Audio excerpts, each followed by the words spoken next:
سورہ بقرہ آیت نمبر 28۔ اعوذ باللہ من الشیطان الرجیم، بسم اللہ الرحمن الرحیم۔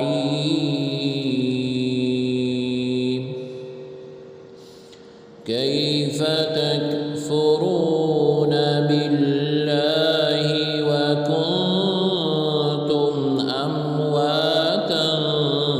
فأحیاکم ثم یمیتکم ثم یحییکم ثم الیہ ترجعون۔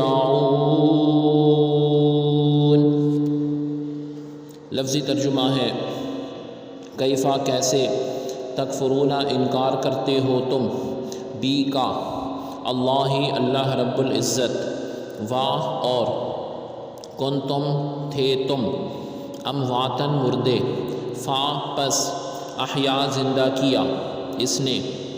کم تم کو، ثم پھر، یمیتو مارے گا، کم تم کو، ثم پھر، یحیی وہ زندہ کرے گا، کم تم کو، ثم پھر، الی طرف، ہی اس کے، ترجعون تم لوٹائے جاؤ گے۔ بامحاورہ ترجمہ ہے تم کس طرح اللہ رب العزت کا انکار کرتے ہو، حالانکہ تم بے جان تھے، اس نے تمہیں زندگی بخشی، پھر تمہیں موت سے ہمکنار کرے گا اور پھر تمہیں زندہ کرے گا اور پھر تم نے اسی کی طرف لوٹائے جاؤ گے۔ آیت کی تفسیر میں فرمایا گیا کیف تکفرون باللہ، تم کیسے اللہ رب العزت کے منکر ہو سکتے ہو۔ توحید و نبوت کے دلائل اور کفر و ایمان کی جزا اور سزا ذکر کرنے کے بعد اللہ رب العزت نے اپنی خاص اور عام نعمتوں کا اور قدرت کی عجیب نشانیوں کا ذکر فرمایا اور کفر کی خرابی اور برائی کو کافروں کے دلوں میں بٹھانے کے لیے انہیں خطاب کیا کہ تم کس طرح اللہ رب العزت کے منکر ہوتے ہو، حالانکہ تمہارا اپنا حال اللہ تعالیٰ عز و جل پر ایمان لانے کا تقاضا کرتا ہے، کیونکہ تم بدن میں روح ڈالے جانے سے پہلے تمام مراحل میں مردہ تھے، یعنی کچھ بھی نہ تھے، بے جان جسم کی طرح تھے۔ پھر اس نے تم میں روح ڈال کر تمہیں زندگی دی، پھر زندگی کی مدت پوری ہونے پر تمہیں موت دے گا، پھر تمہیں زندہ کرے گا۔ اس سے یا تو قبر کی زندگی مراد ہے جو سوال کرنے کے لیے ہوگی، یا قیامت کی، پھر تم حساب و کتاب اور جزا کے لیے اس کی طرف لوٹائے جاؤ گے۔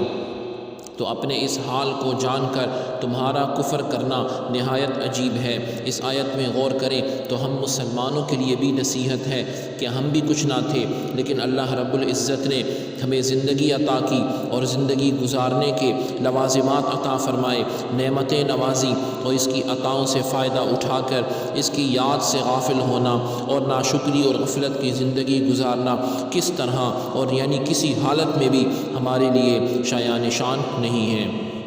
تو انسان بڑا عاجز ہے، بڑا مسکین ہے۔ اللہ رب العزت نے فرمایا تم انکار کس طرح کر سکتے ہو، تم تھے کیا، تم تو کچھ بھی نہ تھے، اس ذات نے تمہیں سب کچھ کر دیا، پھر تمہیں زندگی دی، تمہارے اختیار میں کچھ نہیں تھا، پھر تمہیں مارا، تم اسے روک نہیں سکتے تھے، پھر تمہیں زندہ کرے گا، تم کہیں بھاگ نہیں سکتے، تم نے اسی کی طرف لوٹ کر جانا ہے۔ اس لیے عقل مندی اسی میں ہے کہ اپنے رب کی طرف رجوع کرے، ایمان لائے اور اسے راضی رکھنے کی کوشش کرے۔ اللہ رب العزت ہمیں عمل کی توفیق عطا فرمائے۔ سبحانک اللہم و بحمدک، اشہد ان لا الہ الا انت، استغفرک و اتوب الیک، وصلی اللہ تعالی علی خیر خلقہ محمد وعلی آلہ و اصحابہ اجمعین برحمتک یا ارحم الراحمین۔